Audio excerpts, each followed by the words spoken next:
ஓம் முருகா, என் அன்பு பிள்ளையே, என் மடியில் உள்ள தீபத்தை யாராலும் தொட்டுவிட முடியாது. ஆனால் என் பிள்ளையாக இருக்கும் நீ தொடுவாய் பிள்ளையே. ஏன் இவ்வளவு உணர்ச்சி வசப்படுகின்றாய்? உன் கண்களில் இருந்து கண்ணீர் ஆறாக பெருக்கெடுத்து ஓடுகின்றது. என் மேல் இவ்வளவு அன்பா?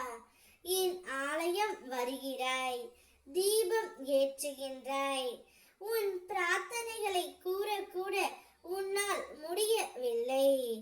என் அழகை கண்டு என்னை உச்சி முதல் பாதம் வரை உன் கண்களால் ஆராதனை செய்து உன் கண்ணீரை எனக்கு காணிக்கையாக தருகின்றாய். உன் உள்ளம் அறிந்தவன் நான். உன் வாழ்வுக்கு தேவையானவைகளை தேவையான நேரத்தில் நான் தருகின்றேன் பிள்ளையே.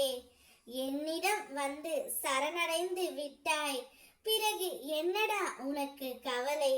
என் தந்திரத்தால் உன்னை நான் என் வசமாக்கி கொண்டேன். உன் கண்ணீர் அது வெறும் கண்ணீர் அல்ல, உன் உயிர் கலந்த ஆன்மாவை நான் பெற்று கொண்டேன். உனக்கு அதற்குரிய பரிசை விட விலை மதிப்பற்ற இந்த வாழ்க்கையை உனக்கு நான் தருகின்றேன். உன் வாழ்க்கையில் சில காரியங்கள் தாமதமாக நடைபெறும். அது ஏனென்றால் உன் வாழ்க்கையை நல்ல விதமாக வடிவமைக்க நான் செய்யும் செயல்தான் பிள்ளையே.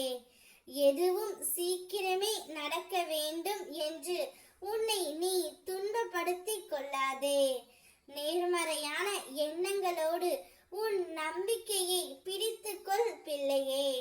சரியான காலமும் நேரமும் வரும்பொழுது உனக்குரிய அனைத்தையும் உன்னிடம் நான் ஒப்படைப்பேன். நீ செய்ய வேண்டியது ஒன்றே ஒன்றுதான்.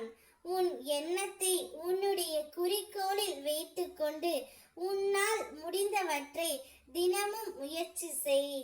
நிச்சயம் வாழ்க்கை எப்போதும் நீ எதிர்பார்க்கும் வடிவில் வராது. ஆனால் உன் உள்ளம் நம்பிக்கையுடன் உன் முயற்சி நிச்சயத்துடன் இருக்கும் இடத்தில் நீ அதை மாற்ற முடியும். வீழ்ச்சிகளால் சோர்வடைவதற்கு பதிலாக உன் முயற்சியில் நிலைத்திரு பிள்ளையே. நீ எதிர்பார்த்தபடி மாற்றும் சக்தி உன் கைகளில் உள்ளது. முயற்சியே உன் விதியை எழுதும். ஆகையால் உன் முயற்சிதான் உன் வாழ்க்கையில் வெளிச்சத்தை உருவாக்கும் தீபம்.